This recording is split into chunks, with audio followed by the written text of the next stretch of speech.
So let's take a look at this. This is from CBSSports.com, and it's evaluating Jimmy Garoppolo and Baker Mayfield's trade market. And not a whole lot right now. The quarterback market is stalled, and with obvious reasons. Wilson goes, Houston gets 5 picks for Watson. You got Wentz. Mid-round picks at most for either Mayfield or Garoppolo, and then potential suitors for Mayfield. Right now, I think the most likely are Seattle, the Texans, the Panthers, and the Lions. And the Lions, I kind of question, just because they've got $27 million tied up in Jared Goff, and Goff has some of the same question marks that Baker does about him. So the Lions don't seem terribly realistic.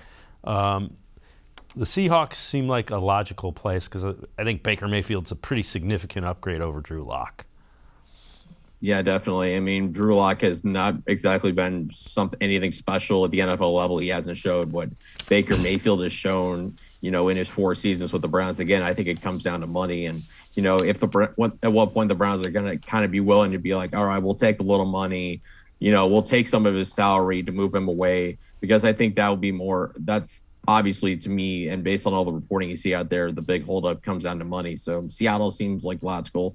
Carolina would also make a lot of sense. We know since David Tepper bought the team how desperate they've been for a quarterback to really come in and be the guy for the franchise. And it makes sense why they've obviously been so aggressive in doing so. It just obviously hasn't panned out, especially after the Sam Darnold trade. It looked great at first, and then all of a sudden he really just kind of fell backwards and really did not deliver on his haul that the Panthers traded for it again. They obviously have the 6th pick.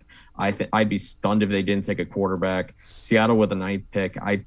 It wouldn't surprise me if they took one either.